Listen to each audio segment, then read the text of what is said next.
Hello friends, welcome to Galaxy Classes master math में आप सबका बहुत बहुत स्वागत है। आज हम एक क्वेश्चन देखते हैं और फिर उसका कॉन्सेप्ट देखते हैं। और ये क्वेश्चन आजकल के एग्जामिनेशन के लिए बहुत इंपॉर्टेंट हो गया है क्योंकि अक्सर इस पे बेस्ड क्वेश्चन पूछे जाते हैं। तो सबसे पहले मैं क्वेश्चन देखता हूँ कि आज क्वेश्चन क्या है आपके सामने। तो क्वेश्चन कह रहा है किसी न्यून कोण त्रिभुज की तीन भुजाएं 15 सेंटीमीटर, 17 सेंटीमीटर और x सेंटीमीटर है। यदि x एक पूर्णांक है तो ऐसे कितने त्रिभुज संभव है। इस टाइप पर और इस कॉन्सेप्ट पे बेस्ड क्वेश्चन आजकल एग्जामिनेशन में खूब पूछे जा रहे हैं। तो सबसे पहले हम क्या करेंगे, हम पूरे कॉन्सेप्ट को डिटेल में समझेंगे और उसके बाद इस क्वेश्चन को सॉल्व करेंगे। तो चलिए सबसे पहले हम देखते हैं ये कॉन्सेप्ट क्या है। ये कॉन्सेप्ट ये है कि देखो, एंगल के बेस पे ट्राइंगल कितने टाइप के होते हैं, तीन टाइप के। तो सबसे पहला ट्राइंगल अगर मैं बनाऊं, तो सबसे पहला ट्राइंगल अगर मैंने बनाया तो ये एक्यूट एंगल्ड ट्राइंगल या फिर न्यून कोण त्रिभुज है। ये कैसा है, एक्यूट एंगल्ड ट्राइंगल है या फिर न्यून कोण त्रिभुज है। दैट मींस इसके तीनों एंगल 90 डिग्री से छोटे हैं। अगर मान लीजिए इसके तीन साइड हैं ए बी एंड सी, तो यहां पर भुजाओं के बीच में किस प्रकार का संबंध होता है समझते हैं इस बात को। तो यहां पर किन्हीं दो भुजाओं के वर्गों का योगफल, that means A square plus B square, ये हमेशा बड़ा होगा तीसरी भुजा के वर्ग से। और मैंने कहा किन्हीं दो भुजाओं, दैट मींस मैं ये भी कह सकता हूं कि बी स्क्वायर प्लस सी स्क्वायर ये भी ग्रेटर देन होगा किससे, ए स्क्वायर। या फिर तीसरा रिलेशन भी क्या हो सकता है, सी स्क्वायर प्लस ए स्क्वायर ये ग्रेटर देन किससे होगा, बी स्क्वायर से। तो अगर कोई भी न्यून कोण त्रिभुज है तो ये तीनों बातें वहां पर सही होंगी। दैट मीन्स किन्हीं दो भुजाओं के वर्गों का योगफल तीसरी भुजा के वर्ग से बड़ा होगा। ये तो एक्यूट एंगल ट्रायंगल की बात हो गई। नेक्स्ट जो है, अब दूसरा ट्रायंगल जो अपने पास बन सकता है वो कुछ इस तरीके से अधिक कोण त्रिभुज बन सकता है। ये क्या है, ऑब्ट्यूज एंगल्ड ट्रायंगल, जिसे हम लोग क्या कहते हैं, अधिक कोण त्रिभुज। दैट मींस ये एक एंगल 90 डिग्री से बड़ा होगा और 180 डिग्री से छोटा होगा। मान लीजिए यहाँ पर तीन साइड हैं ए बी एंड ये सी। अगर सबसे बड़ा कोण है, क्योंकि ये 90 से बड़ा है तो सबसे बड़ा कोण है, तो सबसे बड़ी भुजा क्या हो जाएगी, सी हो जाएगी। तो ऑब्ट्यूज एंगल ट्रायंगल में हमारा कॉन्सेप्ट क्या होता है कि जो दो छोटी भुजाएं हैं ए स्क्वायर प्लस बी स्क्वायर, उन दोनों के वर्गों का योगफल ये छोटा होता है किससे, सबसे बड़ी भुजा के वर्ग से। बहुत काम की बात है, ध्यान रखिएगा।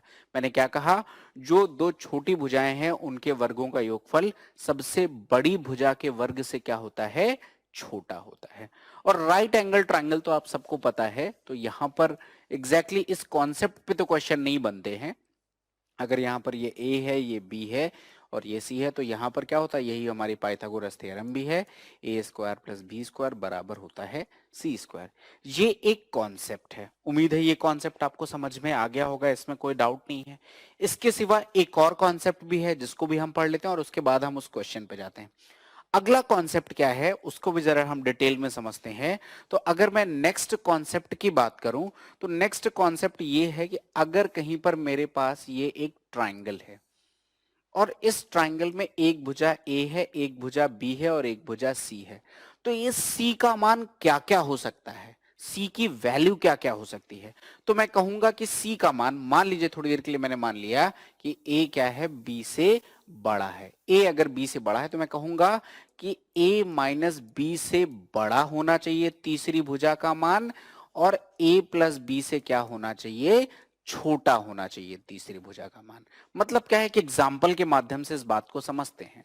मान लीजिए कि मैंने एक ट्राइंगल बनाया और इस ट्राइंगल में मैंने कह दिया ये 10 है, ये 14 है, और मान लीजिए ये वैल्यू क्या है, इस वैल्यू को हम गायब कर दे रहे हैं। ये वैल्यू क्या है, कुछ भी हो सकती है, हमें बताना है इसकी संभावित मान क्या हो सकते हैं, एक्स के संभावित मान क्या हो सकते हैं। तो मैं क्या कहूंगा कि 14 माइनस 10 से बड़ा होना चाहिए एक्स का मान, और क्या हो जाएगा, 14 प्लस 10 से छोटा होना चाहिए एक्स का मान। दैट मीन्स क्या हो जाएगा, 4 से बड़ा होना चाहिए एक्स का मान और 24 से छोटा होना चाहिए। यहां पर अगर हम जनरली क्वेश्चंस में यही होता है कि एक्स का मान एक पूर्णांक संख्या है, क्योंकि अगर मैंने दशमलव ले लिया तब तो बहुत ज्यादा हो जाएगा। तो एक पूर्णांक संख्या की अगर मैं बात करूंगा तो यहां पर क्या हो जाएगा, 4 से बड़ा मतलब 5 से लेकर और कहां तक, 23 तक, इनमें से कोई भी मान हो सकता है अपने पास x का। तो ऐसे क्वेश्चन बनता है कि ऐसे संभावित त्रिभुजों की संख्या कितनी होगी। तो आप क्या कहोगे, 23 में से 5 जाएगा, कितना हो जाएगा, 18 प्लस 1 19। मतलब ऐसे केस में संभावित त्रिभुजों की संख्या कितनी हो जाएगी, 19। ये दो कॉन्सेप्ट उम्मीद है आपको समझ में आ गए होंगे। और अगर ये दोनों कॉन्सेप्ट आपको समझ में आ गए तो अब हम देखते हैं जो क्वेश्चन मैंने आपके सामने रखा हुआ था। क्वेश्चन क्या था? That is again one of the finest question. उस क्वेश्चन में और भी कुछ बातें हैं जिसको हम डिटेल में समझेंगे। अब आपके सामने क्वेश्चन क्या कह रहे हैं कि एक त्रिभुज, न्यून कोण त्रिभुज है जिसकी तीन भुजाएं 15, 17 और x एक पूर्णांक है, तो कितने त्रिभुज संभव है? यहां पर बच्चों को बहुत ज्यादा डाउट होता है। क्या डाउट होता है?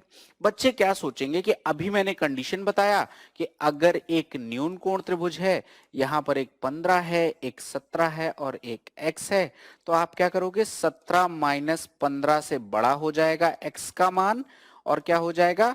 17 प्लस 15 से छोटा हो जाएगा x का मान। और इसके बेस पे आप आंसर देने लगोगे और यहीं पर आपका आंसर गलत हो जाएगा। क्यों? क्योंकि यहां पर एक कंडीशन लग गई है। वो कंडीशन क्या लगी हुई है?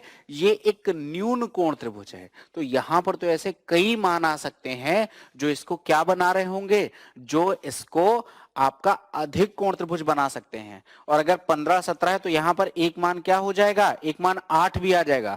8, 15, 17 ट्रिपलेट होता है, तो ये समकोण भी बन सकता है। लेकिन क्वेश्चन तो न्यून कोण का है। तो ऐसे केसेस में जो हमने पहली कंडीशन डिस्कस की उसको भी अप्लाई करेंगे। कैसे अप्लाई करेंगे डिटेल में समझते हैं। लेकिन यहां पर दो कंडीशन है। अब यहां पर मुझे नहीं पता कि सबसे बड़ी भुजा कौन सी है और सबसे छोटी भुजा कौन सी। छोटी भुजा का तो खैर नहीं कह सकते यहां पर, लेकिन सबसे बड़ी भुजा कौन सी है ये बात तो हमें नहीं पता है। तो हम क्या करेंगे? दो कंडीशन लेंगे। कंडीशन नंबर 1 क्या है? अगर x का मान 17 से बड़ा हो, एक कंडीशन ये हो सकती है, या दूसरी कंडीशन हो सकती है x का मान 17 से छोटा हो। और दोनों कंडीशन हो सकते हैं तो दोनों के लिए कुछ कुछ मान आएंगे। जरा उन मानों को कंसीडर करते हैं। तो हमने क्या पढ़ा था? अगर x का मान 17 से बड़ा है, इसका मतलब क्या हुआ कि x सबसे बड़ी भुजा हो जाएगी। और अगर x से सबसे बड़ी भुजा है तो हमने क्या पढ़ा था? दो भुजाओं के वर्गों का योगफल सदैव क्या हो जाएगा? वो तीसरी भुजा के वर्ग से क्या होता है? हमेशा बड़ा होता है। तो अब मैं लेता हूं दो अन्य भुजाएं। एक क्या हो जाएगी आपके पास? 15 स्क्वायर। दूसरी भुजा हो जाएगी आपके पास 17 स्क्वायर। ये ग्रेटर देन होना चाहिए किससे? एक्स स्क्वायर से। ये कितना आ जाएगा? 225। ये कितना आ जाएगा? 289। और ये सम ग्रेटर देन होना चाहिए एक्स स्क्वायर से। 954 कैरी ऑन 1 हो जाएगा। 213, 8311 का 1 कैरी ऑन 1, ये आपका आ जाएगा 514।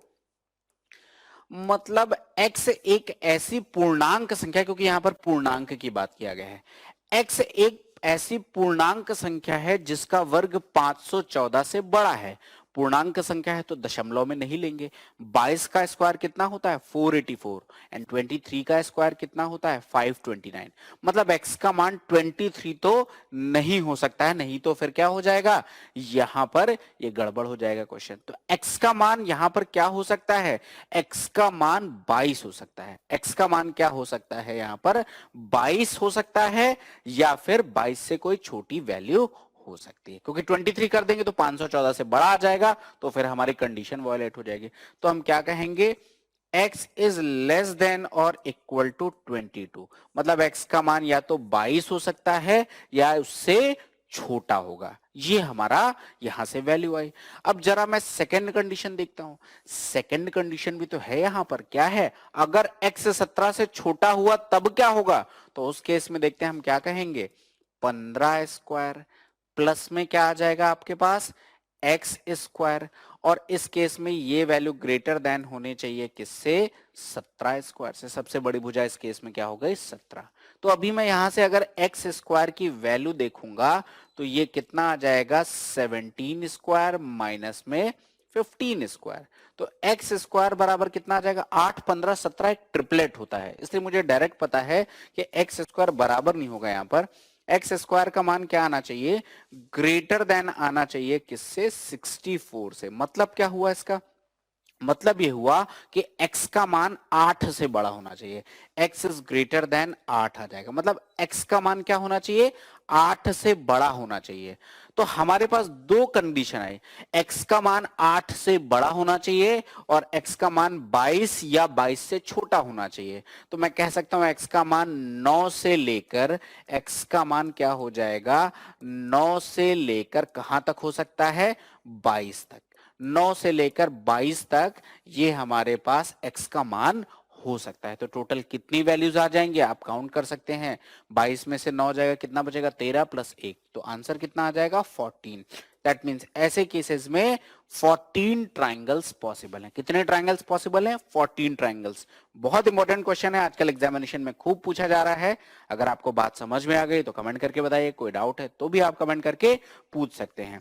अगर आपको ये बात क्लियर है तो इसी कॉन्सेप्ट पे मैं आपको एक और क्वेश्चन दे रहा हूं। आपके सामने है क्वेश्चन, आप इसका स्क्रीनशॉट ले सकते हैं और आप इस क्वेश्चन का आंसर कमेंट सेक्शन में लिखिए। देखते हैं आप में से कितने लोग इस क्वेश्चन का सही आंसर कर पाते हैं। उम्मीद है आपको मास्टर मैथ्स का एक कॉन्सेप्ट अच्छा लगा होगा। ऐसे ही और कॉन्सेप्ट के लिए गैलेक्सी क्लासेस को फॉलो करते रहिए। गैलेक्सी क्लासेस के यूट्यूब चैनल को सब्सक्राइब करिए, बेल आइकन भी दबा दीजिए ताकि जब भी कोई नया वीडियो आए आपको अपडेट मिल जाए। चलिए फिर मिलते हैं नेक्स्ट वीडियो में। Thank you.